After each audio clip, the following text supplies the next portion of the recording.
जसे विषय वरदा हरी विठ्ठल श्री ज्ञानदेव तुकाराम दत्तात्रेय जनार्दन स्वामी गणनाथ सद्गुरुनाथ महाराज माऊली ज्ञानेश्वर महाराज जगद्गुरु तुकाराम महाराज की जय तपोमूर्ती संत गाडगे महाराज की जय राष्ट्र संत तुकडोजी महाराज की जय परमहंस सद्गुरु बहादुरजी महाराज की जय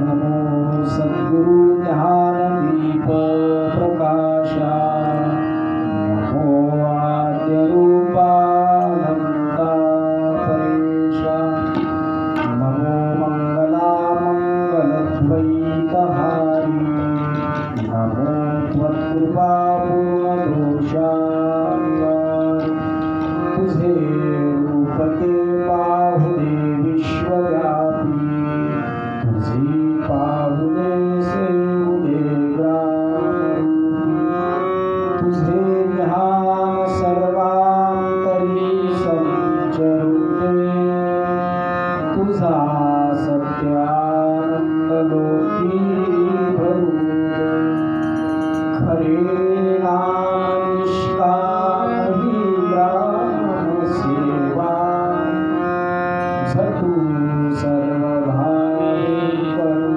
स्वर्गा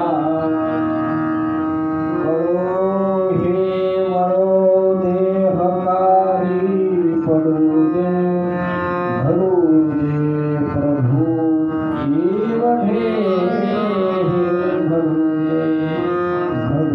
दे प्रभू एवढे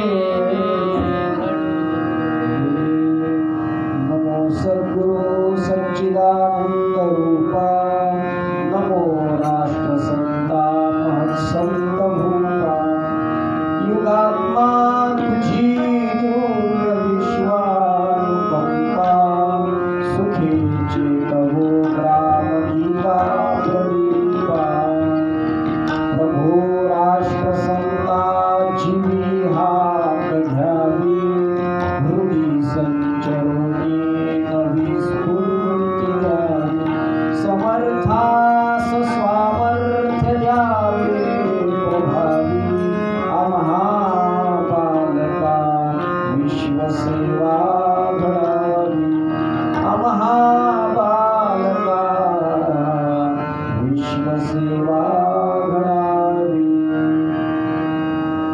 सद्गुरुनाथ महाराज की जय ज्यांनी सेवा कार्यासी जीवन दिले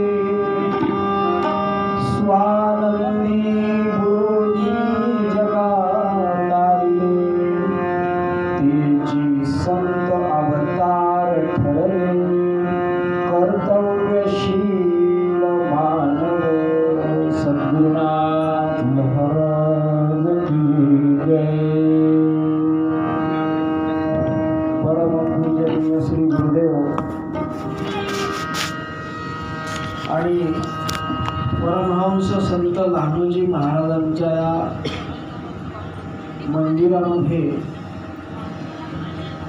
या ग्रामगीता प्रवचनाकरिता उपस्थित सद्भावी सज्जनांनो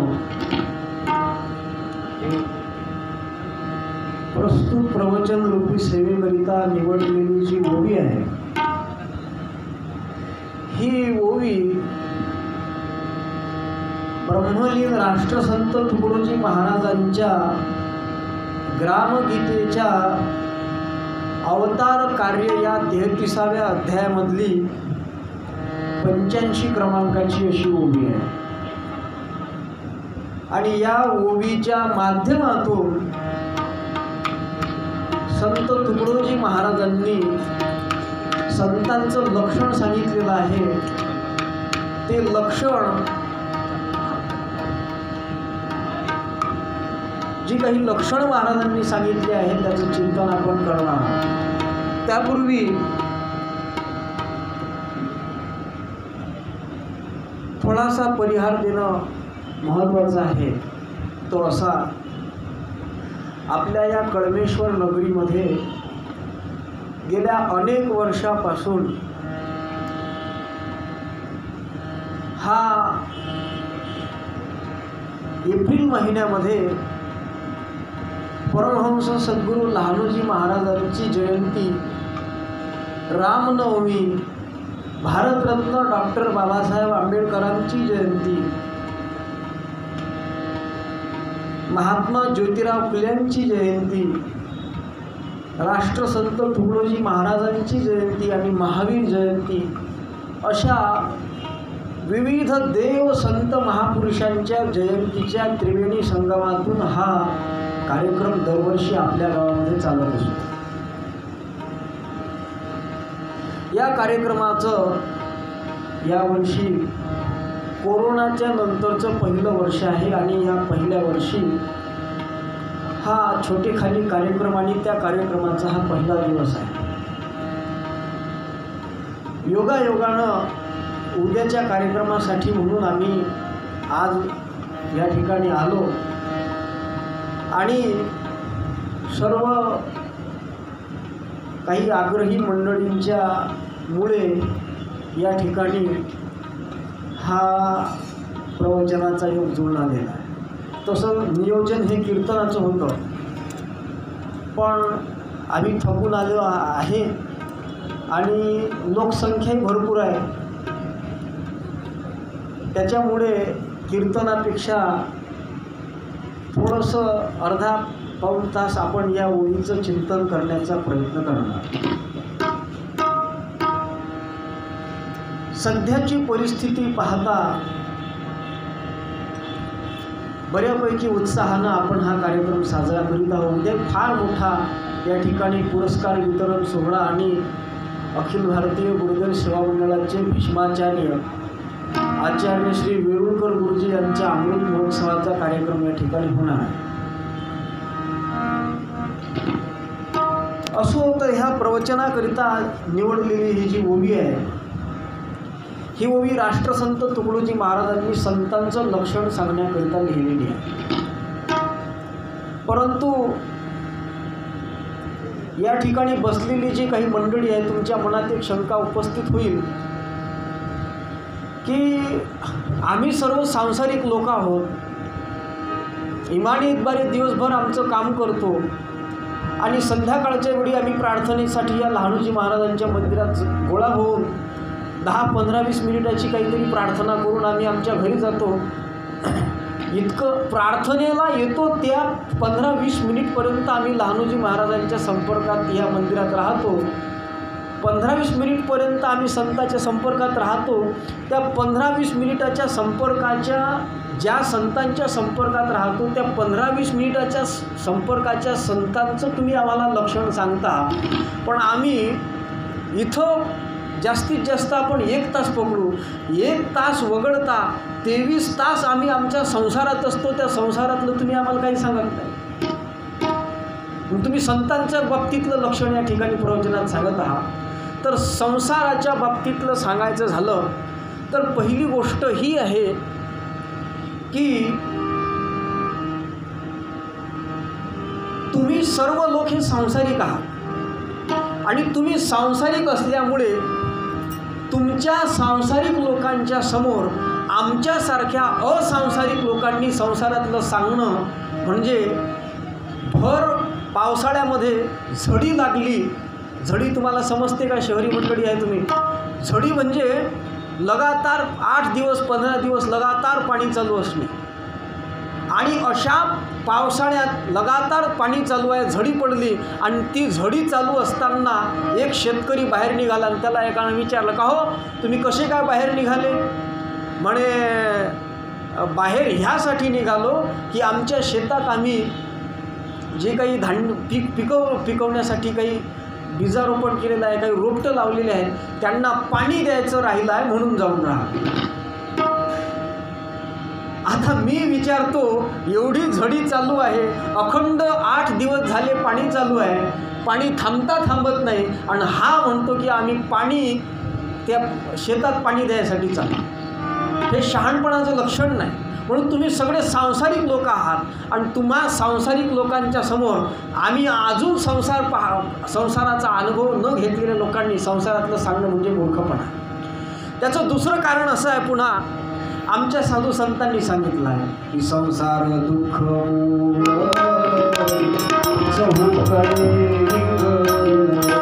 विश्रांती नाही कोठे रात्र दिवस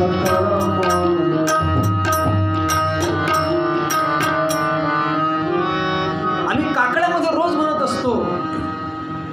काय म्हणतो? संसार दुःख मूळ चहूकडे हिंगळ विश्रांती नाही कोठे रात्रंदिवस तळमळ. असा दुःखरूप असलेला जो संसार, दुःखरूप नाही अहो, दुःखाचं मूळ संसार आहे. संसार आहे म्हणून दुःख आहे, संसार नसता तर दुःख राहिलं नसतं. अशा दुःखाचं मूळ असलेल्या संसाराचं जर आम्ही या ठिकाणी बसून वर्णन केलं तर आम्हाला दुःखाचंच वर्णन करावं लागेल, म्हणून तेही वर्णन करतो. पण मग याच्यावत प्राणी मात्रांना जर कशाची गरज भासत असेल तर ती एकमेवा द्वितीय जर कोणती गरज तुम्हा मंडळीची असेल, असं सांगितलं जाते की माणसाच्या जीवनामध्ये अन्न वस्त्र निवारा या मूलभूत गरजा आहेत. असं लहानपणी आम्ही शाळेत शिकत असताना आमच्या लहानपणी शिकवल्या जात होतं, तुमचे लहानपणी शिकवल्या जात होतं. पण आत्ताची जी लहान मुलं आहेत त्यांच्या लहानपणी थोडा बदल केला पाहिजे. निवारा, मोबाईल आणि नेटवर्क ह्या माणसाच्या मूलभूत गरजा झालेल्या आहेत. परंतु त्याचंही सुद्धा आपल्याला सुख काही मिळत नाही. आपण सगळेजण सुख शोधात आहोत सुखाच्या. मी असा प्रश्न विचारतो, या मंडपात बसल्यापैकी कोणता असा पुरुष आहे, कोणती स्त्री आहे, कोणता मुलगा मुलगी आहे, कोणतं म्हातारी आहे की त्याला सुखाची अपेक्षा नाही? एवढंच नाही, अहो इथं बसलेल्या प्रत्येक माणसानं असं सांगावं की आमच्या जीवनातला अमुक अमुक दिवस हा सुखाचा म्हणून निघाला. असं तुम्ही कोणीही सांगू शकत नाही. म्हणून तुम्हाला सगळ्यांना सुखाची आवश्यकता आहे. त्या सुखालाच आमच्या भारतीय संस्कृतीमध्ये साधू संतांनी त्या सुखालाच मोक्ष अशी संज्ञा दिलेली आहे. वेदांत शास्त्रामध्ये ज्याला मोक्ष असं म्हटलेलं आहे त्यालाच तुमच्या आमच्या सामान्य भाषेमध्ये सुख असं आपण म्हणतो. आणि या सुखाचाच पत्ता आम्हाला काही लागलेला नाही, म्हणून स्टार प्रवाहावर एक मालिका चालू आहे आणि त्या मालिकेचं नाव आहे सुख म्हणजे नक्की काय असतं. कारण त्यांना सुखाचा अजून पत्ताच लागलेला नाही. आणि सुखाचा म्हणजेच मोक्षाचा जर पत्ता पाहिजे असेल तर तो आमच्या संताकडे आहे. त्याचं कारण असं आहे की आम्हाला गरज आहे मोक्षाची. आणि मोक्षाची गरज असताना मोक्ष प्राप्त होतो तो कशामुळे? पहिली गोष्ट ही आहे की आम्हाला मोक्ष म्हणजे काय हेच माहीत नाही. मोक्ष कोणत्या कलरचा आहे, मोक्ष हा कोणत्या कलरचं शर्ट घालून आलेला आहे, मोक्ष हा कुठे असतो हेच आम्हाला माहीत नाही. पण मोक्ष म्हणजे काय हे आधी समजलं पाहिजे. आपण गणपतीची आरती म्हणतो. तुमच्या गावामध्ये गणपती बसत असतील, घराघरामध्ये गणपती बसत असतील, त्या गणपतीची आपण आरती म्हणतो. त्या गणपतीची आरती अशी म्हणतो आपण, त्याची सुरुवातच आहे सुखकर्ता दुःखहर्ता, नाही काय? सुखकर्ता दुःखहर्ता वार्ता विघ्नाची दुर्वी पुरवी प्रेम भूता जयाची सर्वांगी सुखो शिवराची पंथी झळके भार भक्ता फळाची. या आरती आपण सगळे लोक म्हणतो, पण या आरतीचा अर्थ समजून घेण्याच्या भानगडीत आपण कधी पडलेलो नाही. अहो आरतीतले शब्दही धड म्हणता येत नाही, अर्थ कुठं पाहू आम्ही? आरती हरिपाठ याची इतकी पंचायत आहे. आमच्या गावामध्ये एक नवीन पोरगा हरिपाठात आला आणि तो हरिपाठ म्हणायला लागला. त्याचा हरिपाठ पाहिल्यावर मी डोक्यावर हात ठेवून बसलो. देवाची द्वारी उभ्यानं शेण भरी तेने मुक्ती चारी साधेला. हरिमुखे म्हणा हरिमुखे म्हणा पुण्याची गणना कोण करी. असोनी संसारी जीव बेगू केली, वेदशास्त्र उभारी कायले वाचता. ज्ञानदेव म्हणे वासाची या खुणा, द्वारकेचा राणा पांडवा घरी. हे काय हरिपाठ आहे काय? जातवित्त गोत कुळशीळ मात आणि भजे खात त्वरित भावना युक्त.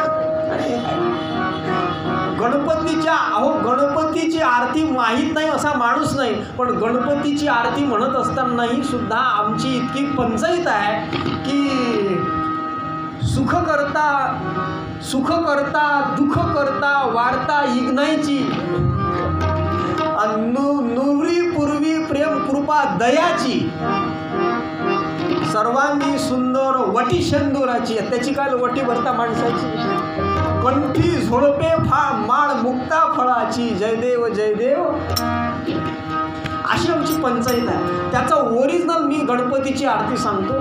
सुख करता दुःख हरता वार्ता विघ्नांची, नुरवी पुरवी प्रेम कृपा जयाची, सर्वांगी सुंदर उटी शेंदुराची, कंठी झळके माळ मुक्ता फळाची. अशी ती आरती आहे. त्या आरतीची आपल्याला संबंध नाही. मी मोक्ष या शब्दाची व्याख्या सरळ साध्या सोप्या भाषेत सांगितलं. सुख करता आणि दुःख हरता. सुख हरता म्हणजे सुख नष्ट, सुख करता म्हणजे सुखाची प्राप्ती करून देणारा, आणि दुःख हरता म्हणजे दुःख नष्ट करणारा. सुख करतो आणि दुःख हरतो. अर्थातच वेदांत शास्त्रामध्ये ज्याला मोक्ष मोक्ष म्हणून म्हटलेला आहे, तो मोक्ष म्हणजे काय आहे तर मोक्ष त्याला म्हणतात आत्यंतिक दुःखाची निवृत्ती आणि आत्यंतिक सुखाची प्राप्ती. याला म्हणतात मोक्ष. दुःखाची निवृत्ती आणि सुखाची प्राप्ती. आणि आपण काय म्हणतो, सुख करता आणि दुःख, याला म्हणतात मोक्ष. त्याहीपेक्षा सोप्या भाषेत राष्ट्रसंत तुकडोजी महाराजांनी ग्रामगीतेत मोक्षाची व्याख्या केलेली आहे.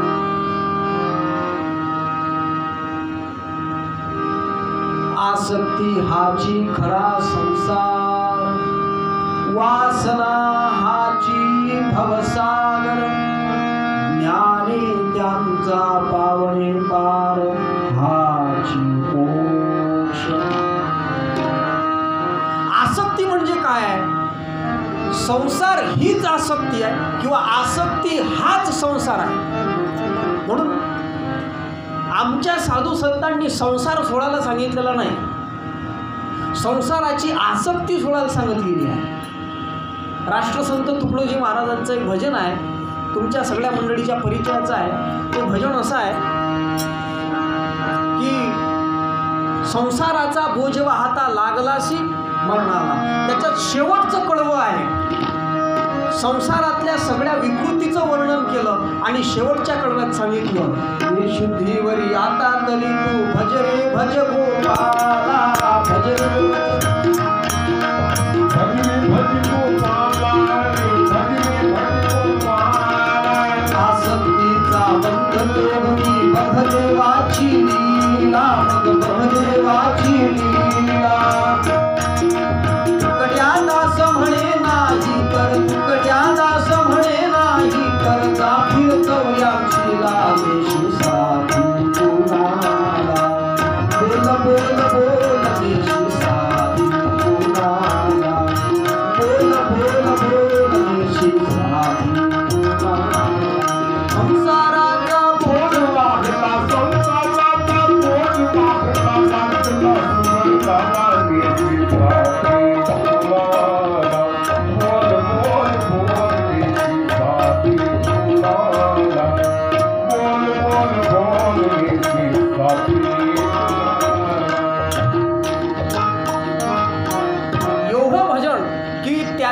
तीन कडव्यामध्ये संसारातली विचित्रता सांगितली, पण शेवटच्या कडव्यात संसार सोडा असं म्हटलं नाही. तर संसारातच राहा, पण काय करा तर आसक्तीचा बंध तोडून बघ देवाची लीला. फक्त संसाराची आसक्ती तोडायची आणि संसारावरची आसक्ती काढून टाकणे, याचंच नाव आहे मोक्ष. आसक्ती हाची खरा संसार आणि वासना हाची भवसागर. त्याचं ज्ञान माणसाला झालं की माणसाला मोक्ष प्राप्त झाला असं म्हणतात. एकंदरीत सांगण्याचं तात्पर्य भगवत पूज्यपाद जगद्गुरू शंकराचार्यांनी मोक्ष सांगितला आहे की ज्ञानात एव तू कैवल्यम. कैवल्य म्हणजे मोक्ष. मोक्ष जर कशाने प्राप्त होत असेल तर तो ज्ञानानेच प्राप्त होतो. महाराजांनी सुद्धा तेच सांगितलं आहे की सत्य ज्ञानाने जीव उद्धरतो. आता सत्य ज्ञानाने जीव उद्धरतो म्हणजेच ज्ञानाने मोक्ष होतो आणि ज्ञाने त्यांचा पावणे पार हाची मोक्ष, हा मोक्ष आहे. पण हा कशाने होतो तर तो होतो ज्ञानाने. मग आता ज्ञानाने मोक्ष होतो पण ते ज्ञान कशानं प्राप्त होते हा महत्त्वाचा प्रश्न आहे.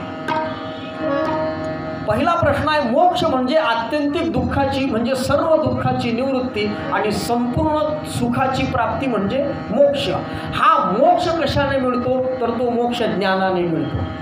आता ज्ञानाने मिळतो पण ते ज्या ज्ञानाने मोक्ष मिळतो ते मोक्षदानी ज्ञान हे कशामुळे मिळते किंवा कोणामुळे मिळते तर ज्ञानेश्वरीमध्ये ज्ञानेश्वर महाराजांनी सांगितलं आहे.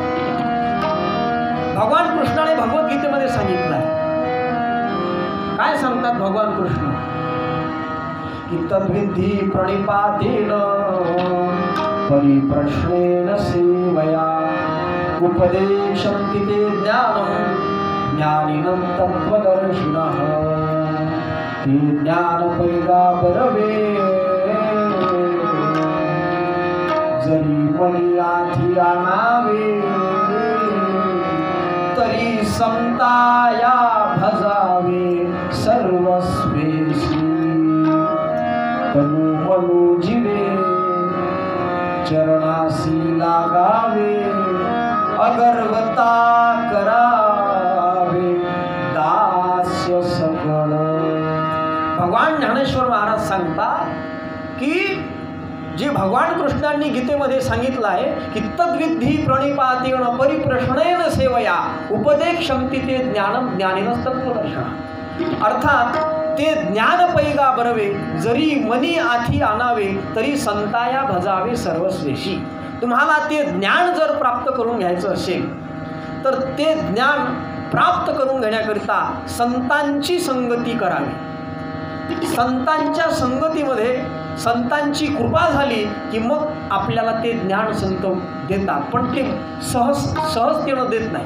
तर कसे देतात तर त्यापूर्वी काय करावं तर तनु मनु जीवे सेवे चरणाशी लागावे अगर्वता करावे दास्य सकळ. म्हणजे आधी त्यांच्या तनमन धनाने त्यांची सेवा करावी. त्यांची सेवा केल्यानंतर ते तुमच्यावर प्रसन्न होतील. ते प्रसन्न झाल्यावर योग्य काली त्यांच्या प्रसन्न काळी त्यांना प्रश्न विचारावा. कै मी उद्धार पावेन काय कृपा करील नारायण ऐसे तुम्ही सांगा संतजन करा समाधान चित्त माझे असा प्रश्न त्यांना विचारावा. आणि मग तो प्रश्न त्यांना विचारा परिप्रश्नेन सेवया आणि मग ती उपदेश करतील. काय उपदेश करतील तर मग अपेक्षिता फुले तेही सांगतील पुसले. अर्थात एकंदरीत ते ज्ञानाचा उपदेश करतील आणि ज्या ज्ञानाचा उपदेश करतील ते ज्ञान कसं आहे तर मोक्ष देणार आहे. आता आपण ही एक संगती पाहिली. आत्यंतिक दुःखाची निवृत्ती आणि परमानंदाची प्राप्ती म्हणजे मोक्ष. आणि हा मोक्ष कशाने मिळतो तर तो ज्ञानाने मिळतो. आणि हे ज्ञान कुणाकडून मिळतं तर ते संतांकडून मिळतं. आता महत्त्वाचा प्रश्न हा आहे की मग असे संत जे आहेत ते संत म्हणजे कोण. म्हणून त्या संतांचं लक्षण कळावं. कारण संतांकडे मिळतं असं म्हणून प्रश्न मिटत नाही. कारण आमच्या शास्त्राचं असं म्हणत आहे की नही वस्तू नही प्रतिज्ञा मात्रेण वस्तुसिद्धी लक्षण प्रमाणाभ्याम वस्तुसिद्धी. सांगण्याचं तात्पर्य ही वस्तू एखाद्या वस्तूचं नाव घेतल्यानं त्या वस्तूची सिद्धी होत नाही. की ही गोष्ट आम्ही सांगणार आहोत असं म्हटल्याने त्याची सिद्धी होत नाही. तर त्याचं लक्षण सांगितलं पाहिजे. आणि म्हणून ते लक्षण ज्यावेळेस कळत असतं त्यावेळेस त्या वस्तूचं यथार्थ ज्ञान होतं.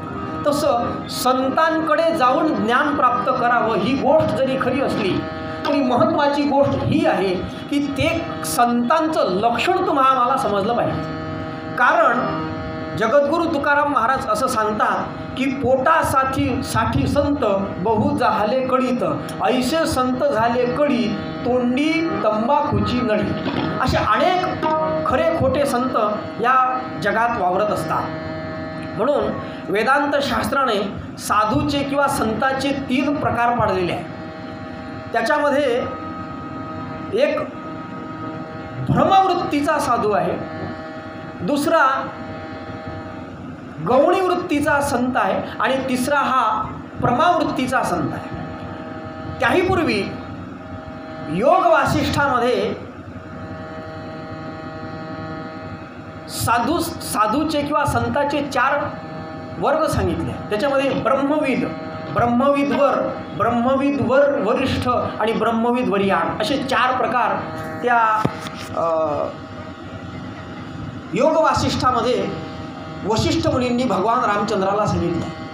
त्याच संतांच्या 4 कोटीचं वर्णन हे ग्रामगीतेच्या 32वा जो अध्याय आहे संत स्वरूप, त्या संत स्वरूप अध्यायामध्ये त्याच 4 प्रकाराला कार्यात्मक दृष्टीनं महाराजांनी वर्णन केलेलं आहे की जीवलोक तैसी देवकोटी, परलोक तैसी परात्पर कोटी, चढती वाढती संत सृष्टी, परिकेंद्र बिंदू एकची. हे ग्रामगीतेमध्ये जे संतांचे 4 कोटी सांगितले आहेत, एक जीवकोटीचा संत आहे, दुसरा देवकोटीचा संत आहे, तिसरा परकोटीचा संत आहे आणि चौथा परात्पर कोटीचा संत आहे. तो ग्रामगीतेमध्ये हे 4 कोटीच्या संतांचं विस्तारानं वर्णन केलेलं आहे. त्यापैकी ज्यांच्या मंदिरामध्ये आपण बसलेलो आहोत हे परमहंस लहानूजी महाराज हे परात्पर स्थितीचे संत आहे, अत्यंत उच्च कोटीचे, की ज्यांच्या दृष्टीनं परात्पर स्थिती विश्वची नाही सर्व स्वानंद कोंदला पाही अशी ज्यांची अवस्था आहे त्यांना परात्पर कोटीचे संत म्हणतात. ते संत लहानूजी महाराज आपले भैयाजी महाराज होऊन गेलेले आहेत सावंगीचे. ह्या महात्म्यांचा विचार जर केला, संत आडकोजी महाराज हे परात्पर कोटीतले संत आहेत. यांच्या दृष्टीनं हे जगत नाही तर हे सर्वत्र तेच व्याप्त असून आपण ज्या पद्धतीनं आपल्या हरिपाठामध्ये शेवटी संत एकनाथ महाराजांचा एक अभंग म्हणत असतो, अवघे त्रैलोक्य आनंदाचे आता चरणी जगन्नाथा चित्त ठेवले, चरणी जगन्नाथा चित्त ठेवले, चरणी जगन्नाथा चित्त ठेवले, अवघे त्रैलोक्य आनंदाचे आता चरणी जगन्नाथा चित्त ठेवले, चरणी जगन्नाथा चित्त ठेवले.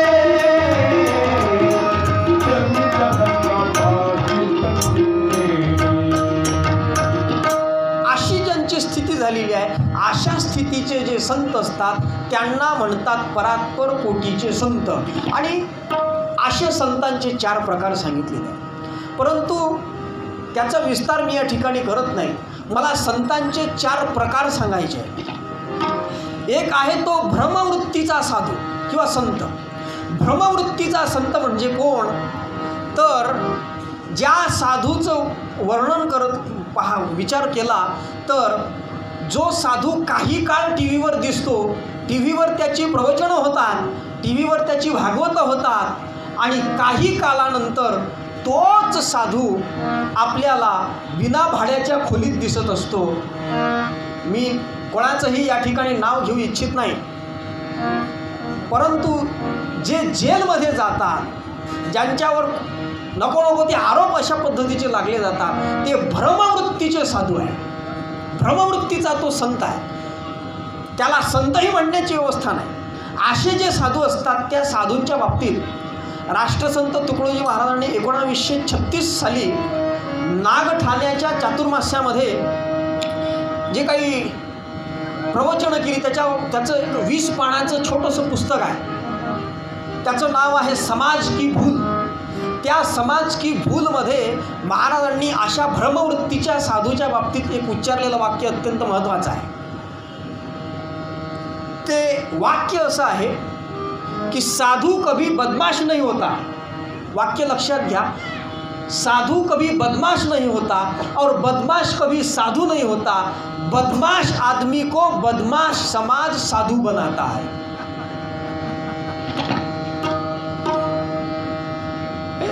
वाक्य महत्वाचं आहे, मी पुन्हा हे वाक्य सांगतो।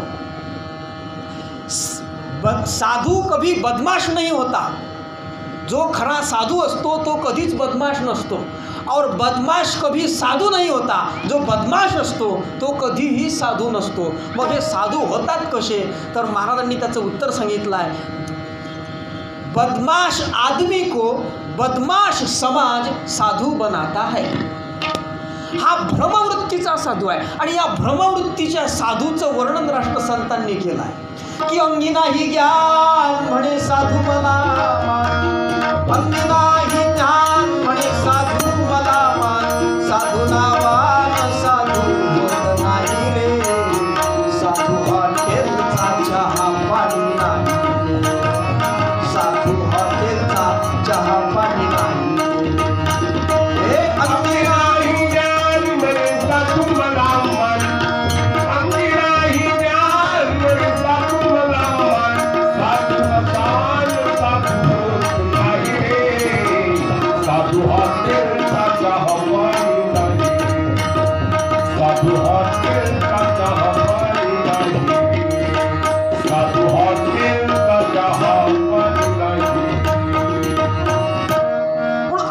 साधू आहेत यांना जर साधू म्हणायचं असेल, कशामुळे साधू म्हणतात त्यांना, त्यांच्या जटा वाढलेल्या आहेत म्हणून साधू म्हणायचं। अहो त्यांना जटा वाढलेल्या आहेत म्हणून जर साधू म्हणायचं असेल तर जंगलातल्या आसोलीच्या अंगावर काही कमी जटा नाही।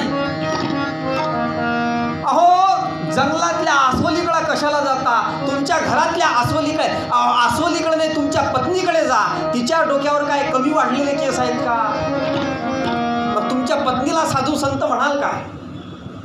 कधीच म्हणू शकत। अहो लंगोटी लावल्यानं जर साधू होत असेल तर पूर्वीच्या काळामध्ये जे पारधी लोक आहेत ते शेतामध्ये जंगलात राहत होते आणि ते लंगोटीच लावत होते, त्यांना साधू म्हणावं। अहो अंगावर बभूती भस्म लावल्यानं साधू होत असेल तर गाढव रस्त्यात पडलेले असतात, ज्यांना शुद्ध मराठीमध्ये गध असं म्हणतात। असले कितीतरी गाढव आहेत की जे संध्याकाळच्या वेळेला थोडीशी घेतात आणि लोळत बसतात, त्यांच्या अंगावर भस्माचा काही तोटा नसतो, मग त्यांना साधू म्हणाल का? असा जो साधू आहे तो भ्रमवृत्तीचा साधू आहे, त्याला संत म्हणण्याची व्यवस्था आमच्या संत वाङ्मयात नाही। दुसरा जो साधू आहे तो म्हणजे गौणी वृत्तीचा साधू। तो साधू आहे पण गौणी वृत्तीचा आहे। तो साधू म्हणजे तुमच्या आमच्या समोर कंबर बांधून फेटा बांधून 2 तासपर्यंत कीर्तन करतो, 1 तासपर्यंत प्रवचन करून सांगतो आणि असं केलं पाहिजे तसं केलं पाहिजे असं जो कंबर बांधून 2 तास सांगतो, आज या गावात उद्या त्या गावात, आणि गावातले लोकही सुद्धा आवडीनं सांगतात हे आमच्या गावातले साधुभाऊ आहेत बरं। एवढंच नाही, अहो तो प्रवचन संपल्यावर तुमच्या घरी चरायला नाही जेवायला आला की तुम्ही लोकसुद्धा म्हणतात की महाराज धन्य आज दिन संत दर्शनाचा, आणि साधू संत येती घरात दारं खिडक्या तोची दिवाळी दसरा असं तुम्ही म्हणत असता। असं ज्याच्याबद्दल तुम्ही म्हणता तो जो साधू आहे तो गौणी वृत्तीचा साधू आहे। कारण आपला प्रश्न आहे की मोक्ष मिळतो ज्ञानानं, ज्ञान मिळतं संताकडून, आणि संत हे 3 प्रकारचे आहेत। मग आम्ही संत कोणत्या संताच्या मागं लागावं? तर पहिला जो भ्रमवृत्तीचा साधू आहे हा जो साधू आहे हा पोट भरण्यासाठी झालेला आहे। सुळसुळाट हा साधू जणांचा पोट भराया झाला, यथार्थ कोणी न सांगे भ्याडपणा उरी आला। असा साधू तुमचा उद्धार करू शकत नाही, तुम्हाला ज्ञान देऊ शकत नाही, तुम्हाला मोक्ष देऊ शकत नाही। दुसरा साधू भ्रमवृत्तीचा आहे। अहो भ्रमवृत्तीचा जो साधू आहे त्या साधूलाच अजून यथार्थ ब्रह्मज्ञान झालेलं नाही, आणि त्याला जर दृढ अपरोक्ष ब्रह्मज्ञान झालं नाही तर तो तुम्हाला काय बुरखा देणार? म्हणून आम्हाला जी गरज आहे ती गरज आहे प्रमावृत्तीच्या संतांची। आणि हे जे प्रमावृत्तींचे संत आहेत हे ओळखावे कसे, तर त्या प्रमावृत्तीच्या संतांचं लक्षण या प्रस्तुत प्रवचनाकरिता घेतलेल्या ओवीमध्ये राष्ट्रसंतांनी या ग्रामगीतेमध्ये सांगितलेलं आहे की परमावृत्तीचा संत तो आहे की ज्यांनी सेवा कार्यासी जीवन दिले, स्वानंदी गुणोनी जगात तारिले, तेची संत अवतार ठरले कर्तव्यशील मानव. आम्ही संत कोणाला म्हणावं, तर प्रमावृत्तीच्या संताचं लक्षण या ठिकाणी संत तुकडोजी महाराज सांगतात की त्याला संत म्हणावं. कोणाला? ज्यांनी सेवा कार्याशी जीवन दिले. आज तगायत या देशात अनेक साधू संत झाले, पण त्या साधू संतांचं महत्त्व प्रतिपादन करणारे अनेक साधू संतांची अभंग भजनं तुम्हाला दिसून येतील. परंतु साधू संतांना सुद्धा खडसावून प्रश्न विचारणारा एकमेवा द्वितीय संत म्हणजे तुकडोजी महाराज. आणि त्यांनी साधूला विचारलं की क्यों बैरा गलिया है, घर को त्याग दिया है, क्यों बैरा गलिया है और घर को त्याग दिया है, बोल साधू बोल सेवा करता की, बोल साधू बोल सेवा करता की, बोल साधू बोल सेवा करता की, क्यों बैरा गलिया है, घर को त्याग दिया है, क्यों बैरा गलिया है, घर को त्याग दिया है, बोल साधू बोल सेवा करता की, बोल साधू बोल सेवा करता की, बोल साधू बोल सेवा करता की. त्या साधूला प्रश्न विचारला, ओ साधू महाराज, तुम्ही घर सोडलं ना, तुम्ही वैराग्य घेतलं ना, मग तुम्ही सेवा करता की नाही? आणि जर सेवा करत नसाल तर तुम्हाला आम्ही साधू म्हणणार नाही, तुम्ही भोंदू आहे. कारण साधू संत हे कशा करता येतात, तर जगाच्या कल्याणा संतांच्या विभूती देह कष्टविती परोपकार. साधू संत येतात कशासाठी येतात? जगाचा उद्धार करण्यासाठी येतात आणि आपला देह त्या जगाच्या उद्धार होण्याचा परोपकार घडण्यासाठी कष्ट वितात, अर्थात सेवा करतात. अर्थात साधू संत येत असतात ती सेवा करण्यासाठी. आणि जर तो सेवा करत नसेल तर त्याला संत म्हणता येणार नाही. त्याला संत म्हणण्याची व्यवस्था आमच्या संत परंपरेमध्ये नाही. म्हणून पहिलाच मुद्दा महाराजांनी सांगितला साधूचं संताचं लक्षण सांगत असताना तो असा की ज्यांनी सेवा कार्याशी जीवन दिले, ज्यांनी सेवा करण्यासाठी जीवन दिले. अहो, तपोमूर्ती गाडगे बाबाचं जर जीवन पाहिलं तर जिथे जाती तिथे सेवा करुनी धर्म जागविती, मुखी गाती नाम श्री हरीचे, म्हणून ते मित्र सर्वांचे. तपोमूर्ती गाडगे बाबा जिथं जातील तिथं सेवा करत होते. गाडगे बाबांचं ज्या गावात कीर्तन आहे त्या गावात गाडगे बाबा सर्वात आधी जात होते. आधी गाव झाडत होते आणि नंतर कीर्तन करत होते. त्याच्यानंतर गावात कोर तुकडा भाकर मागून खात होते. ही गाडगे बाबाची सेवा आहे. अहो, ज्यांचा उद्या आपण या ठिकाणी अमृत महोत्सव करतो आहो ते आमचे आचार्य वेरुळकर गुरुजी. त्यांच्या जीवनाचा जर विचार केला तर त्यांनी एका काळामध्ये गावागावातल्या नाल्या साफ केल्या. नाल्या साफ केल्या गावागावातल्या. आपण आपल्या घरासमोरच्या नालीत जर घाण साचली असेल तर आपण महानगरपालिकेची वाट पाहतो. पण आम्ही असे साधू पाहिले की ज्यांनी गावोगावच्या नाल्या साफ केल्या. अहो, ज्यांच्याकडे त्यांचं मुक्काम होतं, गावात गेले. आता मुक्काम कोणाचं करावं? एका माणसाच्या घरी गेले. आमचे घुसरकर महाराज, संत घुसरकर महाराज त्यांच्यासोबत होते.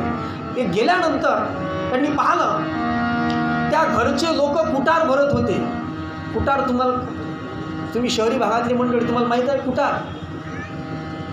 ते तूर लावतो ना आपण शेतात, ते तूर काढल्यावर त्याची जे टरफलं राहतात त्याला म्हणतात कुटार. ते कुटार ढोरांसाठी भरून ठेवतात. ते भरून ठेवून राहिलं.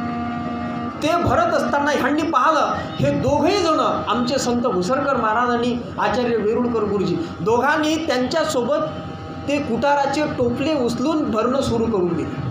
म्हणजे साधू कसा असावा, तर ज्यांनी सेवा कार्याशी जीवन दिले. आणि पुढचा प्रश्न सांगतात की स्वानंदी बुडोनी जगा तारिले, जे स्वतः स्वानंदात निमग्न झाले. आपण लहानोजी महाराजाच्या आरतीत म्हणत असतो की सदा मगन है मस्ती, असं काही म्हणतो ना आपण, सोहम की चलती है माला. आणि ते मगन असतात, अशी त्यांची स्थिती. म्हणून ते संत आहे. आता काही लोक असे असतात, काही गोष्टी ह्या अशा असतात की त्या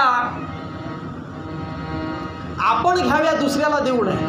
काही गोष्टी अशा असतात की त्या दुसऱ्याला द्याव्या, आपण घेऊ नये. काही गोष्टी असतात आपणही घेऊ नये, दुसऱ्यालाही घेऊ नये. पण काही गोष्टी अशा असतात की त्या आपणही घ्याव्या आणि दुसऱ्यालाही द्याव्या. तर पहिला प्रश्न आहे, काही गोष्टी आपण घ्याव्या, दुसऱ्याला देऊ नये. तुम्ही बिमार पडले, मेडिकलमध्ये गेले आणि मेडिकलमध्ये जाऊन तुम्हाला जे काही डॉक्टरांनी लिहून दिलेलं प्रसाद आहे, तो महाप्रसाद तुम्ही मेडिकलमधून आणला आणि संध्याकाळी आपल्या पत्नीजवळ बसले आणि तिला म्हणायला लागले, काय तू आज खूप सुंदर दिसत आहे आणि तुझ्यावर माझं इतकं प्रेम आहे की बस मला तुझ्याशिवाय दुसरं काही दिसत नाही. फक्त माझी अशी इच्छा आहे की मी एक गोळी घेतो आणि एक गोळी तूही घे. इतकं प्रेम आहे की मी गोळी घेत असताना तुला दिल्याशिवाय मी घेऊ शकत नाही, असं त्या पत्नीला म्हणावं. हे शहाणपणाचं लक्षण आहे की मूर्खपणाचं लक्षण आहे? म्हणजे आपलं औषध हे आपणच घ्यावं, दुसऱ्याला देऊ नये. काही गोष्टी दुसऱ्याला द्याव्या, आपण घेऊ नये. एखाद्या मेडिकलमध्ये काम करणारा मुलगा आहे आणि त्याच्याकडे तुम्ही गेले आणि सांगितलं की डॉक्टरांनी हा महाप्रसाद लिहून दिलेला आहे, हे महाप्रसाद तुम्ही मला द्या. तेव्हा त्या मेडिकलमधल्या कामगारानं असं करावं, एक एक गोळी तुमच्यासाठी काढावी, एक एक त्यानं स्वतःसाठीही काढावी. असं हे शहाणपणाचं लक्षण आहे का? म्हणजे सांगण्याचं तात्पर्य, काही गोष्टी ह्या दुसऱ्याला द्याव्या, आपण घेऊ नये. काही गोष्टी दुसऱ्यालाही देऊ नये, आपणही घेऊ नये. आपल्या घरी शेतीत मारण्यासाठी, फवारणीसाठी आणलं फवारण्याचं औषध, त्यातलं घोट आपणही घ्यावं आपल्या, बरोबर आहे का? म्हणजे काही गोष्टी ह्या आपणही घेऊ नये, दुसऱ्यालाही. आपल्या घराशेजारी देशी दारूचं दुकान आहे आणि तो मोफत द्यायला तयार आहे, म्हणून एक बॉटल आपणही घ्यावी आणि एक बॉटल हे योग्य नाही. म्हणजे आपणही घेऊ नये आणि दुसऱ्यालाही देऊ नये. पण काही गोष्टी ह्या आपण घ्याव्या आणि दुसऱ्याला द्याव्या, अशी जर कोणती गोष्ट असेल तर ती फक्त स्वस्वरूपाची अनुभूती, दृढ अपरोक्ष ब्रह्मज्ञान हे आपणही संपादन करावं, ब्रह्मस्थिती ही आपणही संपादन करावी आणि दुसऱ्यालाही सुद्धा द्यावी. आणि म्हणून ही स्वतःच्या स्वस्वरूपाची जी स्थिती आहे, कशी तर स्वरूप म्हणजे अखंड स्थिती, जी आत्म्याची सहज गती, नाही कृती ना विकृती, स्वरूपा माझी. ही जी ग्रामगीतेनं स्वरूप स्थिती सांगितली आहे, या स्वरूप स्थितीची अनुभूती आपणही घेतात आणि दुसऱ्यालाही देतात, त्यांना म्हणावं संत. स्वानंदी बुडोनी जगा तारिले. त्यातही पुन्हा अजून विकल्प करता येईल की काही लोक ब्रह्मज्ञान संपादन, ब्रह्मस्थिती, स्वरूपस्थिती संपादन करीतही नाही आणि दुसऱ्याला देतही नाही.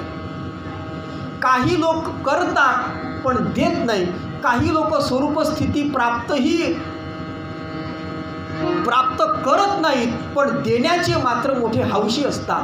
काही लोक स्वरूपस्थिती प्राप्त करतात आणि आपल्याला आलेल्या स्वरूपस्थितीचा अनुभूती आपल्या सत्शिष्यालाही सुद्धा किंवा दुसऱ्यालाही सुद्धा देत असतात. काही लोक स्वरूपस्थितीला प्राप्तही करीत नाही आणि दुसऱ्याला देतही नाही. ते आहे तुम्ही आम्ही सर्व जीव. आपण ब्रह्मज्ञान संपादन करीतही नाही आणि दुसऱ्याला देतही नाही. दुसरा घटक आहे, तो ब्रह्मज्ञान संपादन करतो पण कोणाला देण्याच्या भानगडीत पडत नाही. जे हिमालयात बसलेले साधू संत आहेत त्यांनी ब्रह्मज्ञान संपादन केलेलं आहे, ब्रह्मस्थितीला प्राप्त झाले आहे, पण त्यांना जर तुम्ही विचारलं अहो महाराज तुम्ही आम्हाला ब्रह्मज्ञानाच्या संबंधानं काहीतरी मार्गदर्शन सांगा, ते म्हणतात तुम्ही तुमचं चालू द्या, आम्हाला आमच्या ब्रह्मस्थितीत मग्न राहू द्या. पण काही लोक असे असतात की ते ब्रह्मज्ञान संपादन करीतही नाही, स्वरूपस्थितीची अनुभूती घेतही नाही, पण लोकांना ती अनुभूती देण्यासाठी मात्र फिरत बसतात. त्याच्यामध्ये हे आमच्यासारखे कीर्तनकार प्रवचनकार येतात, यांना स्वरूपस्थितीचा अनुभवही नाही आणि काही पत्ताही नाही, पण लोकांना मात्र ब्रह्मज्ञान सांगण्याकरता आम्ही मात्र आसुसलेले असतो. त्याकरता सुंदर उदाहरण नाथ महाराजांनी दिलेलं आहे. आता उन्हाळा सुरू झालेला आहे आणि उन्हाळ्यात उसाच्या रसाचे ठिकठिकाणी स्टॉल लागलेले आहेत. त्या ठिकाणी जे उसाचा चरखा असतो तो रस काढण्याचा, तो चरखा सकाळी दुकान लागल्यापासून ते त्याचं रात्री दुकान संपतपर्यंत तो चरखा चालू असतो आणि तो उसाचा रस काढीत असतो. पण उसाचा रस काढीत असताना त्या चरख्याला असं कधी वाटत नाही की यातला घोट 2 घोट रस आपणही सुद्धा प्राशन करावा. जशी त्या उसाच्या चरख्याची गोष्ट आहे तशी आमच्या कीर्तनकार प्रवचनकाराची गोष्ट आहे. हे लोकांना ब्रह्मज्ञान सांगतात पण स्वतः मात्र ब्रह्मज्ञान संपादन करण्याच्या भानगडीत पडत नाही. त्यात आम्ही सुद्धा आलो. पण चौथा वर्ग असा आहे की तो ब्रह्मज्ञान संपादन करतो, स्वस्वरूपाच्या अनुभूतीपर्यंत पोचतो आणि जी अनुभूती आपल्याला आली ती अनुभूती योग्य अधिकारी मंडळीला वाटत देतो आणि सांगतो की सेवितो हा रस वाटितो आणि का घ्या रे होऊ नका राग. असे जे संत आहेत त्या संतांचं दुसरं लक्षण की ते स्वतः स्वस्वरूपाचा अनुभव घेतात आणि दुसऱ्यालाही देऊन त्यांचा उद्धार करतात. अर्थात स्वानंदी बुडोनी जगा तारिले. आणि असे जे कर्तव्यशील मानव असतात तेच खऱ्या अर्थानं संत अवतार ठरत असतात.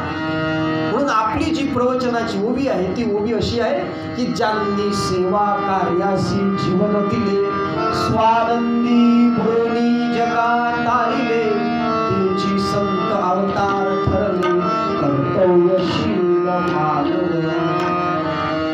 ते मानवच आहे परंतु ते कर्तव्यशील आहेत, ते सेवा कार्यासाठी आपलं जीवन देणारे आहेत आणि स्वस्वरूपाची अनुभूती घेऊन इतरांनाही सुद्धा ती अनुभूती आणून देणारे आहेत. म्हणून ते संत आहेत. त्यांना प्रमावृत्तीचे संत म्हणतात आणि त्या संतांचं लक्षण या ओवीच्या माध्यमातून राष्ट्रसंत तुकडोजी महाराजांनी सांगितलं. जे याचाच अर्थ जे स्वतःला साधू म्हणवतात, संत म्हणवतात, पण सेवेचं कार्य करीत नाही, स्वरूपानुभूती घेत नाही, स्वरूपानुभूती दुसऱ्याला देत नाही आणि स्वतःचं कर्तव्य योग्य पद्धतीनं पार पाडित नाहीत, ते संत नाहीत. तर ते संत आहेत पण कसे, त्यांच्यासाठी एकच उपाय तुकाराम महाराजांनी सांगितला की तुका म्हणे ऐसे संत जिथे गाळावे माती. असे ते आहेत. म्हणून खरे संत कोण आहेत त्या संतांचं लक्षण हे आपल्याला समजणं अत्यंत महत्त्वाचं आहे. आणि म्हणून ज्या संतांचे आपण उपासक आहोत ते प्रमावृत्तीचे संत आहेत आणि त्या संतांचं लक्षण या ओवीच्या माध्यमातून राष्ट्रसंत तुकडोजी महाराजांनी सांगितलं.